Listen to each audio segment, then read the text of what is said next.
Hey, you guys, thank you so much for tuning in. It has been a little bit since I've been on. I took a much needed break only because I ran out of footage and I was really just tired with Ramadan and just family stuff going on to record again. But we're back, we're revamped, we're better than ever. And I'm so excited to be back. As you can see, we do have a new podcast set up. I'm so excited. I brought the sign back because so many of you guys were like, Lola, where's the sign? Like, I like your new setup, but like, you got to bring the sign back. And after much consideration, no, not much, my niece actually destroyed the other setup. It was like getting ripped apart. I decided to bring the sign back and make it to its original what it was. And I also decided to change the podcast name from The Gray in Between to With Love Lola. That's how I'm going to end off everything. I think it's way more fitting. And I just thought overall it's way cuter. So without any more delays, let's get into today's first story. My husband, 27 male, said he sees himself remarrying soon if something happened to me, 28 female, and I don't know how to feel. I, 28 female, and my husband, 27 male, have known each other for about 14 years, been together for 8, married for 7. A little backstory. He truly is a great guy in every way. Well, until today, that is, because he was going to leave your ass. We have a relationship that I would describe as exceptionally good. I grew up in a turbulent home with a terrible example of marriage and often feel like what we have is too good to be true. My husband is kind, supportive, takes responsibility for his mistakes, and apologizes when in the wrong. He asks me questions, listens to me, and looks for little ways to show me how much he loves me. I've never seen him get truly angry at anything or anyone. He's never raised a voice at me or anyone, and it sounds like I'm lying, but we've never fought. We have disagreements, but we are able to talk them through and come to an agreement. We have 3 young children, and he is the most engaged and present father I have ever come across. I am a stay-at-home mom, and my husband owns his own business that I help with when I can. He works a lot of hours building the company to a point where it can support the kind of lifestyle we want. We came from nothing and now are in the process of purchasing our first home. I'm waiting for the shoe to drop. I have a lot of insecurities that stem from the way I was raised. Love felt like it had to be earned, and I never felt good enough. It's come up several times in our relationship already, but we've always worked those issues out together. I know I have issues with my insecurities and that I shouldn't look to him to make it better. It's my job to work on that, not his to tiptoe around. Several months ago, the topic of remarrying after a tragedy came up. I forgot how, but he nonchalantly said something along the lines of, "Oh, I'd wait a year or two to remarry if anything ever happened to you." It bothered me at the time that the time was so short, but I didn't say much about it. The topic came up again 2 months ago when we were answering conversation starters together on a road trip, and I brought up the conversation from earlier and asked if he really thought he would remarry in a couple of years if I was gone. He dodged the question and said if he was gone, he'd want me to be loved again as soon as possible and I wouldn't want the same thing for him. Or did I really want his life to be over too? I would want him to feel loved again. Just the way he so calmly said that he could see himself remarrying in maybe a year made me feel like I was not that important in his life. Like he could just get over me and be ready to share everything we share with someone else months after I'm gone. It made me feel like I don't have much of an impact on his life. He also said he'd want our children to have a mom again as soon as possible, which made me feel like he thought I was replaceable as their mother. I did my best to explain how I was feeling and why that hurt so much. He tried to explain that I'm important to him and said that in this hypothetical situation, which isn't even important, any future partner would need to be okay with him talking about me and missing me. But he stood by his statement that he thought a year or 2 would be long enough. I have a tendency to blow things out of proportion, but that was devastating. And I've had the hardest time not letting it affect me. If he were to die, I can't imagine ever wanting someone else. He means too much to me. He is the most important person in my life and I love him dearly. It would absolutely wreck me if something happened to him. I would have to fight really hard to still make something of my life and to not feel like it was completely over. I don't think I'd ever remarry, but I would think it would be years and years before I'd even consider that. And I don't think I'd ever have what we have again. My husband thinks about things very practically and isn't usually one to be down about anything. We've lost several people close to us and he doesn't grieve long. He has told me that he has his time of missing them and then stops because it isn't helping or changing anything. But ever since that conversation, I have felt so down about it. I truly feel like I must not be that important in his life if he really thinks he'd be ready for someone new months after I was gone. He tells me I'm so important to him, but honestly, I don't believe it. I have no idea if I'm just making this a way bigger deal than it needs to be or what. But I've been feeling truly down about it and would love your opinion. Am I just overreacting? This is way, way, way more common in guys than girls. I know my mom would never, ever remarry if something ever happened to my dad. even when they were younger. I know that for a fact. If the roles were reversed, my dad would get married in a heartbeat. But he loves my mom. 9 out of 10 guys would get remarried if they lost their wife at a young age. Like, I want to say under 45. Maybe, no, even guys who are 50 plus would still get remarried, especially, you can't look at it that way, right? I know what you mean. Every other girl who's listening to this understands what you mean because we probably love hard like that once. So you can't even imagine being with someone who you love that much, who you lost tragically, who is the father of your children.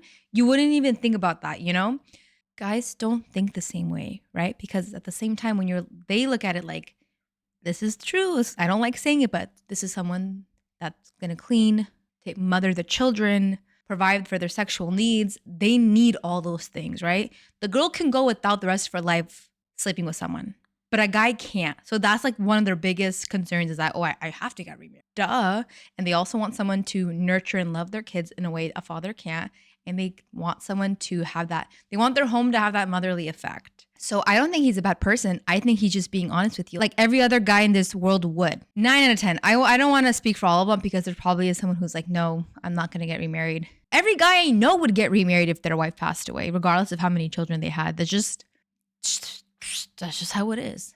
My 28 male, fiance 28 female, who we'll call Lexi, are a happy couple of 6 years and engaged for 1. Or so I thought. My fiance's sister, 32 female, Sally, has always been hostile towards me and would rarely speak to me.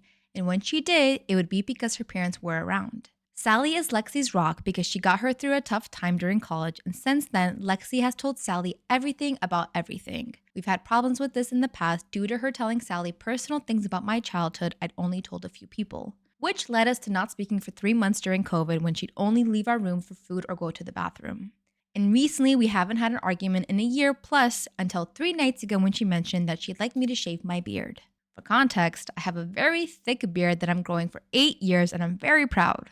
So of course, I told Lexi I wouldn't be shaving my beard, to which she stormed off to the kitchen and slammed her wine glass into the sink, smashing it and a plate in the process. I immediately stood up and asked what the heck was she doing. She then spun around and screamed that I'm a selfish a-hole because I won't shave my beard and ran to our bathroom and slammed the door. I ended up sleeping on the couch and woke up at around 4 a.m. to Sally with the razor trying to shave my beard, so I pushed her off me. Lexi then, you woke up to your sister-in-law on you trying to shave your beard at 4 a.m. That is wild. What is wrong with people? Oh my God. Ew. Ugh. That's just like crosses so many boundaries. Lexi then ran to check on Sally whilst I was looking at the big patch Sally had taken out of my beard. Then I went upstairs and packed a bag while Lexi shouted at me for hurting Sally. I told her to fuck off and that the wedding was off and walked out of the house and drove an hour to my parents' house where I've been staying since the incident. Earlier today, I got a text from Sally saying I was being selfish for not shaving my beard. I haven't replied to her. My family thinks I should break off the relationship, but her family said I should just shave it all and move on. So what should I do and am I wrong? What the fudge? This is, what is, okay. As someone who has a brother-in-law, who has a sister, who has a husband, there are certain formalities you keep with one another, right? My sister tells me a lot, but there's a lot she doesn't tell me because at the end of the day, that's my brother-in-law and I have a certain image that I have to upkeep of him, right? That's her marriage because sometimes things may happen and my sister may forgive him, but if I know things, you're going to hold it against him, right? So you have to learn what you can and can't share. There's some things that have to stay in between a couple. 2, I would have beat the shit out of anybody who touched my body in that kind of way. I'd be living. Let's say the roles were reversed and that was a guy on top of a girl cutting her hair because he likes short hair on a girl. What would we say? That is crazy for a 32-year-old grown-ass woman.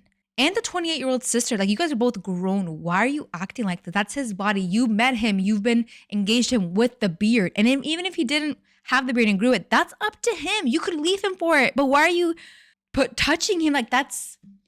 I hope you called the cops. Let's see if she has I've now got 99 plus texts and calls from Lexi saying things like, don't leave, or I'm pregnant. She's trying to baby trap me, I think. Lexi messaged me weird things like, miss me and I'll take the baby. And Sally then messaged me saying, Lexi's in the hospital being treated after a suicide attempt. I don't believe it at all. I've blocked Sally's number now. I called the police and showed evidence of her suicidal messages, so she hopefully will be getting checked into an institution. Lexi's aunt, who is the only person on her side that agrees with me, just called me to tell me Lexi has been checked into a psychiatric unit for 2 weeks. I filed a police report on Sally for assault, and I'm in the process of canceling the wedding venue. I'm now back at the house, and I've had a locksmith change the locks just in case. The wedding venues can't be refunded, but it was going to be paid by her parents anyways, so I don't care. I've also contacted my lawyers. Oh my God. I just found out that I was a revenge date to my husband. I've been married to George for 2 years now. We've been together for 3 before that. We both earn 6 figures and we both work very hard. We're both very intelligent. I know he's dated quite a bit before me and said that he has had multiple sexual partners before me, which for us meeting when he was 32, it didn't seem like a lot. I'm currently 35 and he is 37. His sister-in-law recently told me about his ex-girlfriend, Dara. Dara and he had a bit of a toxic relationship going in, that he had dated one of her friends previously and she was still living with an ex-boyfriend at the time who despised George. I knew a little bit about this from what he told me, but sister-in-law lived through it and had photos. Dara, well, not to be mean, she's a 2. Single mom, first semester college dropout, no job, no ambition, and really not who I would picture George with. Oh, 2 as in a rating. I was like, what is 2? Dara got into a fight with George and cheated on him with a friend. George then started dating one of Dara's friends. Yeah, apparently that was his move at the time. Okay, first of all, when you rate your spouse's exes a 2, you're kind of painting the picture that your ex is around that realm, because guys usually shoot their shot at people who are, like usually the guy's uglier than the girl typically. So you're kind of saying a lot about yourself and him. So don't be mean to people. Dara and he got back together and split up multiple times, and it was a never-ending drama. As sister-in-law put it, one day he stopped talking to Dara, and then we met you at Thanksgiving. That was the end of Dara. Based on the timeline, I realized that our first date was very close to the last time he was with her. I asked my husband to clarify the timeline. He laughed and told me that Dara liked to make plans with him and then not show up to guarantee he wouldn't go out that night. He revealed that after one too many times of this, he downloaded the app that we met on. He made a date with me on the same night that he had made plans with Dara. As expected, Dara stood him up. He took a photo of us, and when Dara texted him the next day apologizing for falling asleep, he sent the photo and told her that he wound up going out anyway. He admitted that he was just trying to make her jealous and didn't expect that we'd see each other again. This really hurt. I'm glad he was honest, but it really stung. I had such a great time with him that I bought tickets to his favorite band, told him that I had an extra ticket, and asked if he wanted to go, which was our second date. Oh my God, us. He told me that he fell in love with me after that when he realized how much fun he had with me. He told me that he always dated losers because it was comfortable and he felt more in control.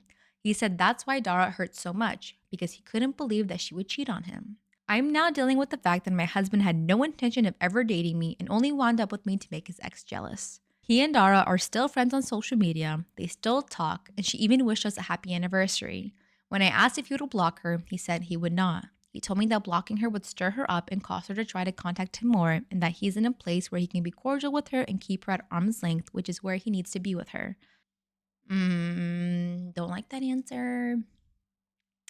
He's a good man. He always does sweet things for me, tells me he loves me every day, talks about how lucky he is to have me, and has been nothing but honest with me when I've asked him questions. I've never known him to lie to me, and I trust him in what he says. At the same time, I still feel very uneasy after learning all of this, and I'm beginning to question if he just settled for me because he couldn't have Dara. I know if I bring this up to him, he'll be honest with me, but I just feel like there's nothing he can tell me that will make this better. I've never felt so inadequate in my life, and I want to cry every time I think about it. How do I address this? What can I do to stop feeling numb over this? Sure, he might have just dated you in the beginning just to get a kick out of it from his ex. He wouldn't marry you to get back at her. I just have a problem with all of this, right? Sometimes you gotta let the past in the past. You gotta leave it. Don't unfold that, because then you have to get into it. If you have no problem in your relationship and he's never made you feel any type of way, then you're okay. I just don't like that he wouldn't block her, because me personally, especially if it's a toxic ex in general, they should not be seeing what our life is about. Especially if with that much history, I take his excuse as BS, and that would be the only thing I'd be like, hey, I'm feeling this type of way, and the only way that will make me feel better is if you would please block her, because she doesn't need to be wishing us happy anniversary. She doesn't need to be seeing anything of our lives anymore, because I don't want to even think of her thinking of us that I was some aha getcha moment that turned into a wife. Am I wrong for wanting to divorce my husband because he wants a son? I, 27 female, have been with my husband, 29 male, for 5 years, married for 3 of those years. Our marriage was perfect and we were so happy. Why are we speaking in past tense? It felt like our entire life was perfect. Church on Sunday, loving husband, beautiful home, all of it. A few months into our marriage, I became pregnant and my husband and I were overjoyed, and so was the rest of our family. My husband was especially happy after finding out our baby was a boy, as he'd always told me he wanted at least one son. I even started to try to attempt to repair my relationship with my mother so our son could have a relationship with his grandparents. I had originally cut off most contact with my mother due to how she treated my brother when he was married to his husband. Though my brother said he was all right with my decision to try to get her back in my life since he still has love for her and my baby was her first grandchild. However, our son ended up stillborn and it broke me. I fell into a depression and even at one point considered taking my life. But my husband was there for me during it all and we got through the grief. Our marriage felt stronger than ever and life started slowly feeling beautiful again, even if it no longer felt perfect. About 5 months ago, I found out I was pregnant again, and then found out soon after that we're having triplets. Oh my gosh, your poor belly. My husband and I were over the moon, and he was the most daunting and loving husband. Since we always said we wanted 2 to 3 children, we agreed we wouldn't try for any more children after this. Because of our and our family's excitement for the triplets, we decided to throw a baby shower and gender reveal party. We trusted my brother with the genders of the triplets, and he bought some confetti cannons with the colored streamers inside. The baby shower went wonderful with my parents, in-laws, my brother and his husband and their daughter, and tons of friends and extended family. It was like a dream come true, and I was excited for the gender reveal. I don't care what the gender of our babies are, I just want healthy little babies. But my husband was clearly excited for potentially 3 sons. Okay, or 3 daughters, we want. When the time came, me, my husband, and my brother all shot a confetti cannon, and all 3 shot out pink confetti. I was so excited, and so was my brother, but my husband screamed at the top of his lungs and hit the table in front of us, hitting it so hard that it actually broke. Oh.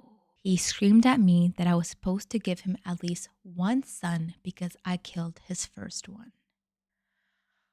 Oh.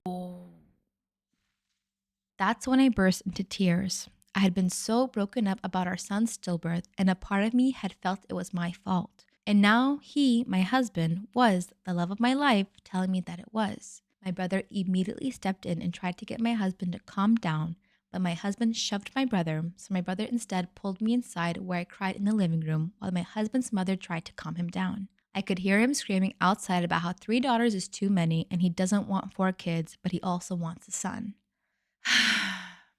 Ever since that moment, my husband has hardly talked to me. He's been sleeping in the guest room, and when we do interact, he's clearly upset and mad and tries to argue with me. I tried to talk to him about it and asked how he'll be with our 3 daughters. But he spat at me and told me he will provide them shelter and food, but he isn't invested in daughters and doesn't plan to have a close relationship with them. That sealed the deal that I wanted to divorce him, and I cried myself to sleep last night. Oh, wow, this is making me really sad. Earlier today, I confided in my mother and my mother-in-law about all of this, but they told me I can't divorce my husband just because he wants a son. I don't want my daughters to grow up in an unloving household where their parents constantly argue and their father doesn't love them. The moment my husband said I killed our son, I felt as though I lost all of the love I had for him in an instant, and I don't want my daughters to be in that kind of household. They treated this as an absolute fact and acted as though I'm just a silly little girl who doesn't know anything. I felt incredibly small and stupid. I don't know what to do. My mother and mother-in-law make me feel like maybe I'm overreacting to my husband's behavior, but my brother says this is not normal as he and his husband are both men who absolutely love their daughter. I'm also not sure what I'll do with myself if I divorce my husband. I don't work and I'm not sure how I'll be able to find a job that could support me and 3 babies all on my own, or how I'll make time for all of them when I have to work. I feel so lost and helpless. I'm torn on what to do because I worry divorce will be too brash of a decision and that maybe my mother and mother-in-law are right. Am I wrong? What should I do?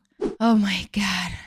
So I can understand, right? I think every parent, everyone wants, me as a girl, I at least pray that God blesses me with 1 daughter, right?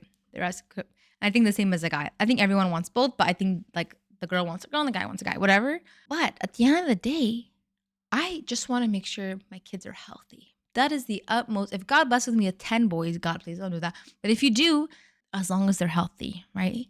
His reaction was not what I was anticipating at all. At all. Like, That is effed up on so many different levels. I can't, I'm so frustrated for you and hurt for you. And this isn't even the love of my life. I can't imagine how that feels. Like if that, I'm just trying to put myself in your shoes. If that was my spouse and he did that, oh my God. So this is kind of hard. And like, okay, I hate that he threw the miscarriage on you. The genders are, does he not know? Like we only give the X chromosome, the rest is up to the male. So I don't know why they make it sound like it's our fault about the gender. And like this is God's test for him and you, right? God took away your son and look how you're acting when he gave you 3 more beautiful children after, but they're all girls. I just, oh man. Like, I think your title, like, you're not divorcing him because he wants a son. You're divorcing him because he said truly the most nastiest and unforgivable things to you. And you are scared about the life you and your daughters will live under the same home. And you're trying to protect yourself and them. It's not your fault. Don't feel any way about that. And your husband is truly a piece of shit. Oh man, I don't even know. Like, guys, how do we help her? What can she do? I want an abortion and a divorce. I came to this up because I want to tell this to somebody, and it seems that I can only keep it to myself. I cried for several hours, and I'm very scared and tired, so I think I'll be rambling. I just want to put this somewhere, and my husband and his family don't know English, so this place makes me feel safe. I learned that I am pregnant this morning. I don't know how long that has been. I told my husband the next moment I knew. He was happy. He told me he was glad. He was very happy when he left to meet his parents. I opened my door today to my mother-in-law and him. He did not tell me she would come, and he knows I don't do well with unannounced visitors, especially of that importance. It was her second or third time at our apartment, but she acted like it was hers. She ordered me to sit, and I felt so anxious. My heart was beating so fast. It all felt so unsafe. I kept looking at my husband, but he never looked me in the eyes. He was looking at the floor or at his hands. His mother demanded a paternity test right after congratulating me. It felt so awful. She didn't see anything rude or bad, but it felt like she did. It felt like she called me a prostitute. I was shocked and I kept trying to get my husband to look at me, but he would not. She noticed and ordered me to look at her and that her son would not help me.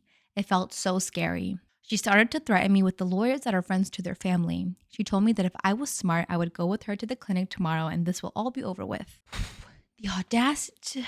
Let's finish the story, then I'll put my 2 cents in. It felt so awful. It felt like I was completely at the mercy of this woman. It felt like she could just grab me and put her hands inside me herself, and my husband would not protect me. And the most disgusting of it all, it felt like she somehow did that. It felt like she somehow put her hands inside me and tainted whatever is there. Whatever I felt for my husband died at that moment. After the shock and the fear, I felt disgust for him. I felt sick sitting there. He looked so disgusting and pathetic sitting there silent, not protecting me. It felt disgusting that I ever let him touch me, let him do this to me. Like all of the love I had for him was tainted too. All I managed to say was that I needed time to decide. She told me there is nothing to decide. I told her that I am shocked and I need time. She told me that this was what she was afraid to hear, and it's all very clear to her. It felt like I would throw up. I wanted to cry so badly and my voice was shaking, but I didn't cry. She said that she is sorry that it had to be this way, but she gave me 3 days. My husband stood to see her out, not saying a word to me. He went to see her to her car and I was left alone. I immediately cried. I felt so scared. I felt like they could barge in and just take it out of me if they wanted. Like they thought so little of me. Did my husband always think that I was cheating, or did she? Did they always look at me and thought that I was unfaithful? I threw up several times because I was crying so hard. Why didn't my husband protect me? This is not who I married. The last time I felt so unsafe was when I was in my parents' home, and I vowed that I would never feel this way again. I married him because I felt like he could protect me, and he didn't. I still feel sick and disgusting for letting him touch me, for being pregnant by him. When I heard him come back, I locked the door to the bathroom and have been there ever since, crying. He didn't say a word to me. I am waiting for him to fall asleep so I can fall asleep on the couch we have in the kitchen. I don't ever want to be in the same bed with him again.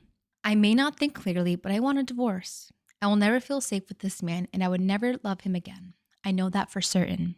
I will never be sure that he will protect me. I can't stay. The thing that makes me scared is that I want an abortion. It was the first thing I Googled. What I have inside me is his. It ties me to him and to his mother. I want it out. While I was crying, I scratched my stomach unintentionally, and now it is all red and itching. I can't think about what is inside of me without crying in hysteria. I want out. I want to be safe. It's strange and cruel, but I don't feel bad for wanting a divorce. I will lose the future that I wanted and all of my friends, and I will have to start all over again. But I did it once when I left my birth house. I will do it again.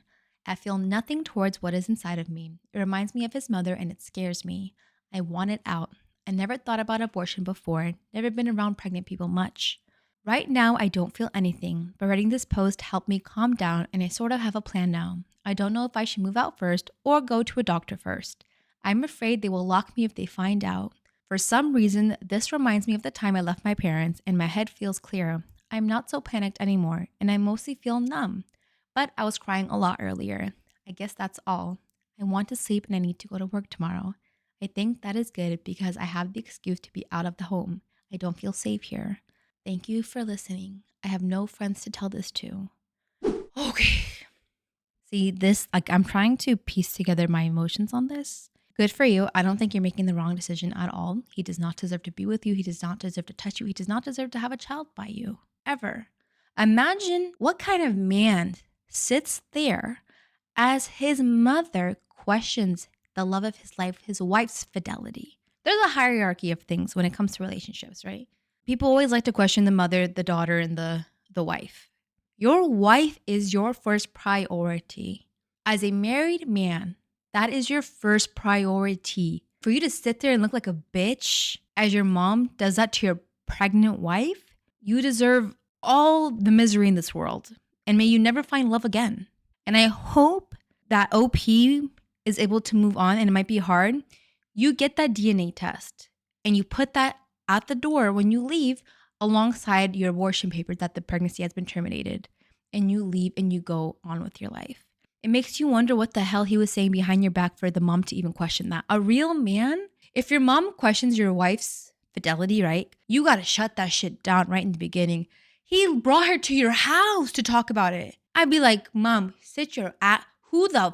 Do not ever disrespect my spouse like that ever again. They only let them push you as much as you let them, right? That's why you have to have boundaries. Oh my God. You give him divorce papers, you give him abortion papers, and you give him paternity papers, all in that order. All right, you guys, it's time for the final story of today's episode, and that is the viewer submission. That is stories sent in by the listeners like yourself. So please make sure if you like what you're listening to and you enjoy the podcast, like, subscribe, do all that jazz, and send me your stories. Also, I want to talk about that I have a new dedicated Reddit page. So if you guys want to post your stories on there to get advice from me to be read on the podcast or advice from others within the forum, that will be also linked in my LinkedIn tree. It's going to be r/withlove_Lola. So I really hope you guys enjoy that too. This title is called I Accidentally Exposed My Brother's Secret Family at His Son's Birthday Party.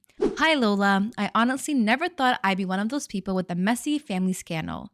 Like, yeah, every family has something, but this feels like it belongs on a Reddit thread, not in my real life. But here I am. I, 29 female, have an older brother, Amir, 36 male. Growing up, he was kind of the golden child, got good grades, was super charismatic, and always knew how to say the right thing to get out of trouble. He married Sarah when he was 26. She was sweet, a little shy, but kind. She adored him. Everyone did. They had 2 boys together and moved into this beautiful house about an hour outside of the city. To most people, he looked like the model husband and dad, the family man. But I always had this weird feeling with him, like he had this part of his life we weren't allowed to see. He was busy all the time, worked late, went on business trips that we never really asked about. My mom would always say that that's just how men are when they're providers. I regret not questioning that sooner. Anyway, a few weeks ago, we were at his youngest son's 6th birthday party. Nothing fancy, just family, close friends, and a bounce house in the backyard. Those are the best parties. I came a little early to help set up. I'd been upstairs putting up decorations with the kids, and when I came back down to grab juice boxes, I noticed Amir's phone on the counter buzzing over and over again. It wasn't just one message, it was a bunch back to back. I glanced at the screen and saw the name Jade with a yellow heart. The first message preview said, "The kids are asking when you're coming back. You promised you'd be here tonight." My stomach dropped. Kids? I immediately thought, wait, whose kids? I wasn't even trying to snoop, but my hand just moved. I picked it up and unlocked it. Same passcode he's had since college. The messages were unreal. Pictures of 2 little girls, his eyes, same cheeky smile he had at that age. The oldest looked around to be 6 or 7. There were dozens of texts. Did you pay rent this month? Kayla's parent-teacher conference is next Thursday at 5. Don't forget Naya's ballet recital. A selfie of Jade in leggings and a hoodie sitting on a gray couch I recognized from pictures he once posted on his private Snapchat. The apartment he said his company gave him for overnight stays when work ran late. Lola, this wasn't just a side chick. This was another family. I sat on the edge of the sink and just stared at the phone, heart pounding. I didn't know whether to throw up, cry, or confront him right there in front of his actual wife. But I knew I couldn't hold it in. I waited until things calmed down. Cake had been cut, guests were mingling, and I pulled him into the laundry room and asked, "Who's Jade? And why is she texting you about your kids?" His face dropped like he had been punched.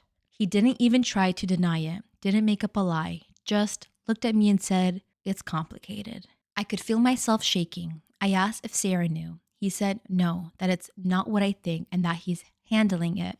Handling what exactly? And of course, because the universe is messy, Sarah walked in right then, holding a tray of empty cups, saw our faces and said, "What's going on?" I froze. Amir didn't say a word, just stood there like a statue. I blurted, "You need to ask him who Jade is." Boom, fireworks. She stormed out. The whole vibe of the party shifted. She was screaming, crying. Guests were awkwardly pretending not to notice, but people started quietly leaving. I saw my mom crying on the patio. My dad told me I should have kept it to myself until after the party. Can you believe that? After the party, like his double life didn't deserve to be exposed in daylight. Amir hasn't spoken to me since. My mom said I ruined the family dynamic, but didn't he already do that? All I did was point at the fire he started. Amir hasn't spoken to me since. Sarah packed up and left with the kids 2 days later. My mom's trying to play peacemaker, but honestly, I don't even want to fix it. He's living a lie, and now everyone's mad at me for opening the blinds. I don't know if Jade even knows he has another family. I've debated messaging her, but would that even help? All I know is this. I didn't mean to destroy anything, but I sure as hell wasn't going to let him keep playing house with 2 women and 4 kids like it was a game of Sims. Now I am known as the accidental homewrecker. I do agree in a sense where, I know I was saying I would hold it in. I wouldn't be able to hold it in. I do think you should have waited until the party was over and you could have had this conversation in front of him, his wife, your mom and dad. I don't like airing out your family business to strangers, or family friends or the kids. I don't ever want kids to be around this, to know about this and for them to find out that way. You should have had the conversation in a more controlled setting. But I will give you this, because finding out that kind of information, one or two things, you're just gonna be shocked, not processing it and just sit on it and just not knowing what to do and just really absorbing the information. Or 2, you're gonna pop off, which is more likely, and explain yourself. What is this? Which is what happened. You didn't do, this better not be, am I wrong? Was that your question? Okay, good. It was just more of a confession. Yeah. You didn't do anything wrong. Your brother did. Oh my God, I feel so bad. How did he have a whole ass apartment and people living there and no one ever went there to see him? Things like that. I get it's a work apartment, but I would have been I want to go stay there too sometimes. All right, you guys, that is it for today's episode. Thank you so much for watching. If you enjoyed it, please like and subscribe and turn on notifications. Make sure to follow me on TikTok, Facebook, Reddit, YouTube, all the above. I'm everywhere, anywhere. I'm so happy to be back, and take everything I say with love. Lola. Bye.